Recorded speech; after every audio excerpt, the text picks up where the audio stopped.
so for this video, what we'll do is go through your CARS morning routine. CARS stands for Controlled Articular Rotations. And essentially what it is it's taking your body joint by joint through its fullest range of motion, which is done for a couple of reasons. Real quick, we're going to do it to work on maintaining the range of motion you have, because if you go into a position, whatever position that is, just by going there, you're reminding yourself from a neurological stance that you need that. So what we'll do, I'll continue talking about the importance of this as we go.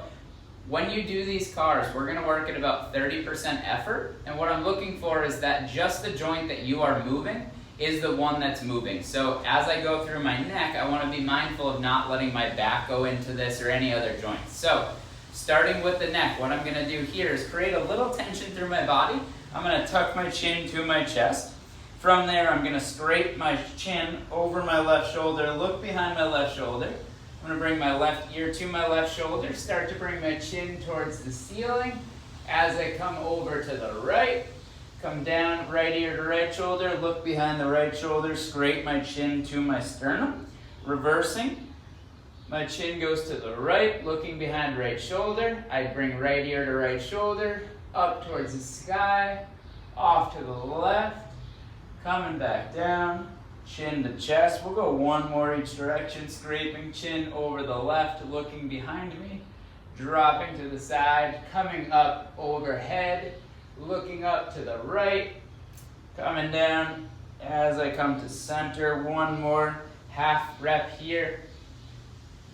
One thing too, as we go through this, I want to work on not working into closing angle pain. So with the neck, as I tip to the side, this is opening. I might feel a stretch, I might not, but that's fine. What I don't want is a pinching sensation on the closing side of the joint. If I do that, I'll just back. So if this is where I can go, I'm just gonna back off a little. This shouldn't be eliciting pain. If it does, work right around that. So we'll work on shoulders. What I'm gonna do for this variation is I'm gonna put my fingers right in line with the seam of my shorts.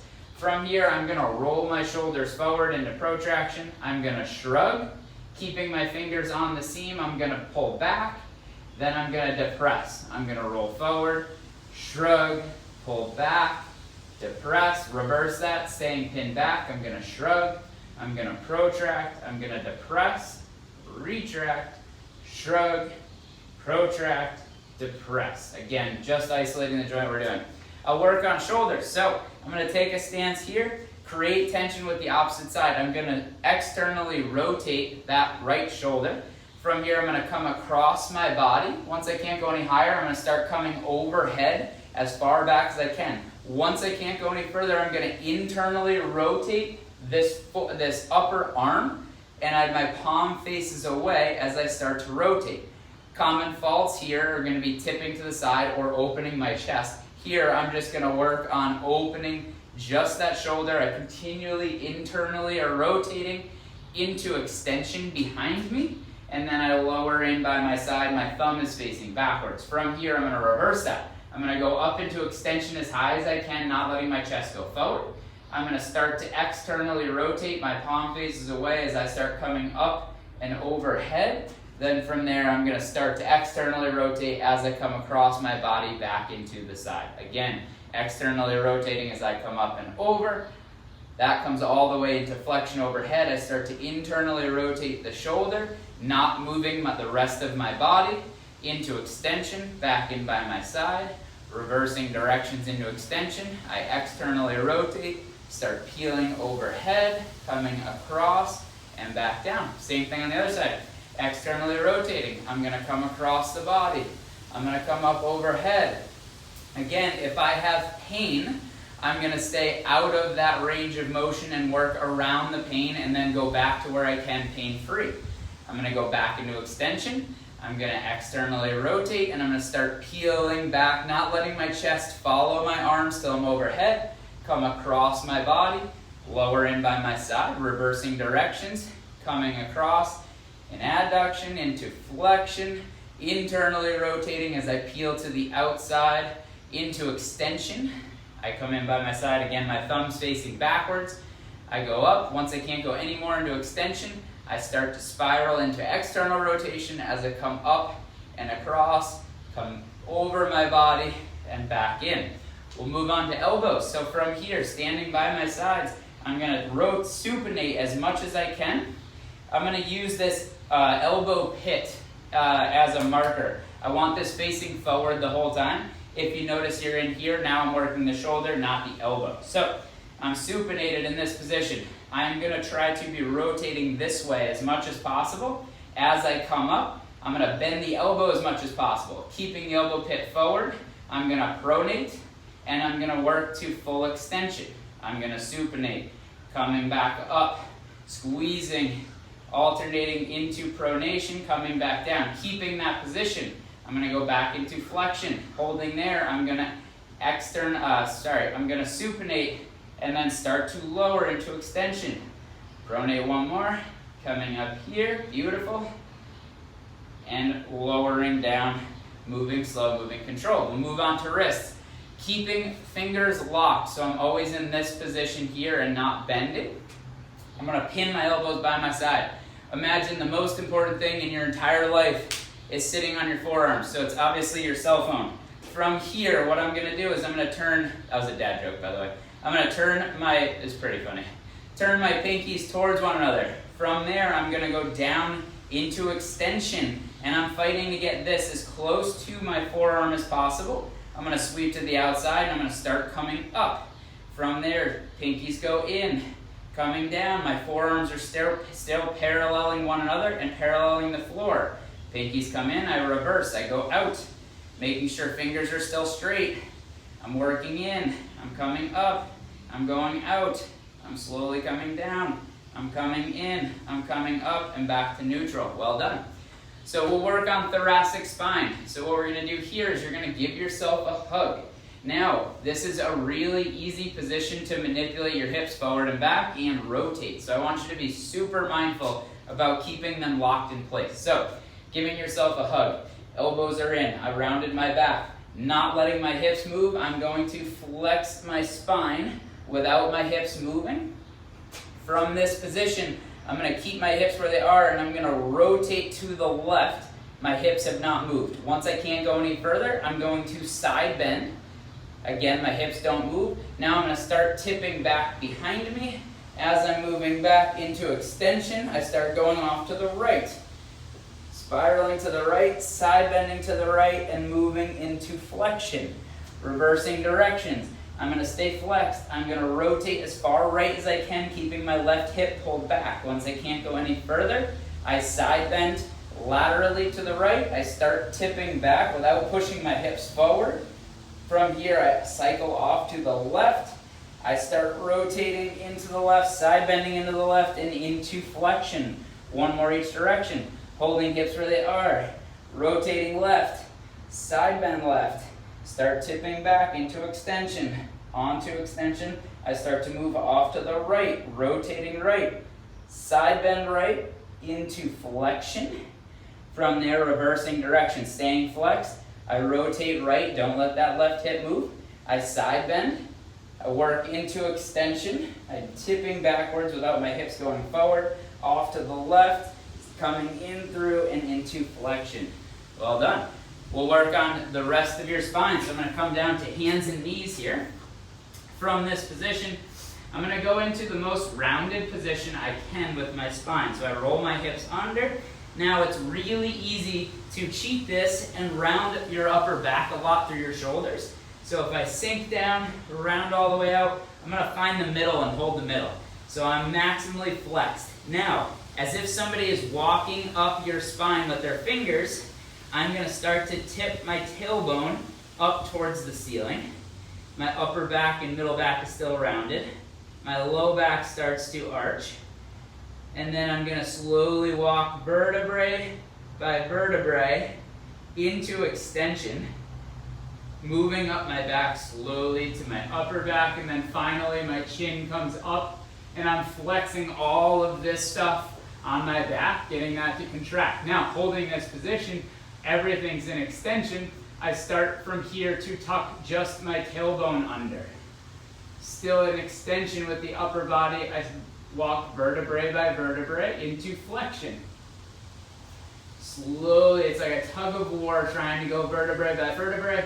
Once I can't go anymore, I have to bring my chin to my chest without really rounding through my shoulders. One more, heading back to the basement of your spine. I start with my pelvis, tucking back up. Vertebrae by vertebrae, walking up, literally moving slow, thinking about what it's like to have somebody move their fingers right up each vertebrae as you go up into extension, into the shoulders, and then chin comes up. Maximally extended. I hold this extension as I start to tuck your tailbone under. Vertebrae by vertebrae. Unfortunately, most people, as they move through this, their spines chunk now, and we lose the ability to control vertebrae by vertebrae. Good. And to that point, actually, most people can't move vertebrae by vertebrae. Just like when they do a shoulder car, they start rotating their body with, they have a hard time isolating. So this is your way to work on improving that. So we'll move on to the hip. This may be advantageous to have something to hold on to, because I want this to be less of a balance drill, more of you moving the hip through its range of motion. So if you have something to help with balance, this would be good to have. So what I'm going to do from here, standing on one leg, we'll start with the right leg. I'm going to externally rotate my hip. So I'm thinking about my femur relative to my hip. I'm going to bring my knee and ankle as high as I can. Once I can't go any higher here, I'm going to let my ankle come under my knee. I'm pulling my knee to my chest without tipping backwards. Once I can't go any higher here, I start to open to the outside with my hip still facing forward. I'm still pulling high here, keeping my knee where it is. I'm going to internally rotate, so I'm going to pull my ankle up towards the ceiling, and my knee begins to follow around into extension behind me, and then my knees come together. From there, I'm going to go into extension, so I'm pushing back, keeping my hips tucked under, so I'm pushing back. I AB duct, opening my ankle and my knee to the side. Once I can't go any higher without piking to the side, I'm going to keep my ankle where it is, and I'm going to start to open up the knee as I'm coming higher into external rotation, into flexion, come across, lower back down. Once I touch, I come up from there. Ankle and knee come high. My chest does not tip backwards. Once I can't go any higher, I bring the knee higher as the ankle sweeps under. I open to the outside, keeping the knee high. I'm then going to internally rotate, pulling the ankle high, still driving the knee up towards the ceiling as I go into extension and come behind me. Again, hips are tucked under, so I'm not arching my back. I push into extension. I open abduction. From there, I'm going to drive the knee high, keeping the ankle high. Knee comes into chest. I externally rotate as I lower. Same thing on the other side. From there, again, I'm bracing. I'm creating tension with the opposite side and the rest of my body. I'm going to externally rotate. Ankle comes high. Knee comes high. Once I can't go any higher, the knee keeps coming higher as the ankle sweeps under. I open to the outside, keeping this high. I'm then going to internally rotate. I'm pulling my ankle, the outside of my ankle behind me as I go into extension. Knees come together, hips stay tucked under. Same deal, into extension, opening to the outside with the ankle, with the knee. Keep the ankle where it is. Start to peel the knee higher and let the ankle follow into hip flexion, coming into external rotation and lowering back down. Again, if I'm getting any closing angle pain, closing angle would be anything in this side, I'm going to back away and lower down to work around that range. Good, bringing up high, I'm going to then open abduct to the side. From there, I'm going to internally rotate, trying to keep my knee high, trying to pull the ankle high. You may feel the outside of your hip working. That's okay, that's a good thing. Knees come together. I'm going to go into hip extension, abduct to the outside. Keep the ankle where it is. Start peeling the knee high. Knees coming up as high as I can. Externally rotating, coming down and across. Well done. We have ankles and knees remaining. Again, having something to hold on to. What we're going to work on here is the knee. So I'm going to work on, can I get the shin to rotate on the knee? Okay, so I'm trying to get the tibia to rotate on the knee. Having something to hold on to, I'm going to pull the knee. I'm going to keep the knee, and this might be advantageous to put a finger on the knee to make sure the knee's not doing this, it's staying in place. So from here, what I'm going to do is I'm going to turn my toes to the outside, and I'm going to rotate my tibia on my knee. Holding there, I'm going to extend 2/3 of the way. Now I'm going to turn toes in, rotating internally in. I'm going to then flex the knee as hard as I can. Holding that, I'm going to externally rotate the tibia. I'm going to then extend 2/3, not all the way. I'm going to internally rotate. I'm going to pull in, flex as much as possible. Holding the flexion, staying internally rotated. I'm then going to extend. I'm going to externally rotate, getting all this to move on the knee. I'm then going to come in and flex as much as possible. Internally rotate. From there, I'm going to extend. I'm going to externally rotate, and I'm going to bend, squeezing the knee as much as possible. Same on the other side. I come up, I find my point. I'm going to externally rotate. In doing that, I make sure it's coming from the knee, not the hip. So I make sure to keep my ankle right under my knee. Externally rotate. From there, I'm going to extend 2/3. I'm going to internally rotate, rolling this way. From there, I flex the knee, bend the knee as much as possible. I externally rotate, staying externally rotated. I extend 2/3. Internally rotate. I bend the knee as much as possible. Again, staying internally rotated. I'm going to reverse into extension, 2/3. Externally rotate. Coming into flexion, internally rotate. Going back out. Coming back into external rotation, flexing as much as possible, and lower back down. Well done, guys. So from here, we're on to ankles. The knee needs to stay locked out for it to be the ankle. From here, I'm going to point my toes. From there, I'm going to turn my foot inwards as if I'm showing the bottom of my foot, so I'm trying to go this way. I'm going to, into plantar flexion. I'm going to turn my foot. I'm going to start pulling my big toe up towards my shin. I'm going to rotate so the bottom of my foot faces away, and I'm going to push down into plantar flexion. Come across, come up, get my toes as close to my shin, go out, go down, back to center, reversing, staying plantar flex, pointing away. To the outside, I'm going to come up the outside. I'm going to bring my toes across, and then from there I'm going to push down and across. Come across one more time, flexing up. You should feel your shin firing here. Coming down and rotating. A lot of cracking going on there. Same deal. Knees locked out. From there, plantar flexion. I'm going to come in, showing the bottom of my foot to my other foot. I'm going to come up into dorsiflexion, go to the outside, push down, sweep across, come in and up, into dorsiflexion, across, into plantar flexion, reverse to the outside, show the bottom of my foot to the side, sweep in and across, push down, come over, come back up, in and up, out, and plantar flexion. There you go. So what we did is we moved all the way through every joint of your body. You can do fingers and toes as well. But we moved through every joint of your body. And basically this serves as a diagnostic tool. So it owns the range of motion you have. Also, if you find that there's certain positions that you can't get into, you want to get your arm over your head, but you end up here without bending your elbow or arching your back, that's okay. That's where you're at. You're going to keep that range of motion, and now that gives us the basis of how we can improve that. So if you ever want to put your arms overhead, do a pull-up, press a barbell overhead, do any movement of that capacity, now we know that in order for you to get there, if you are there, you have to make a compensation somewhere, which means you're on borrowed time before you get hurt. But now that you know that, we can build a system to address that issue and over time work on improving that range of motion for you. So this is a full body routine. It's meant to be done daily. You can do a lot of times while I make coffee. I'll do the neck and my shoulders and my thoracic spine. And then what will happen is as I'm finishing breakfast, I'll do the hips and the knees. Brushing my teeth, I'm doing ankles. So all in all, it takes 3-minute chunks here and there. But I make sure to get them in every day. Doing them multiple times a day is even better. Let me know if you have any questions. I appreciate you guys watching and following along. And I'm here if you need anything.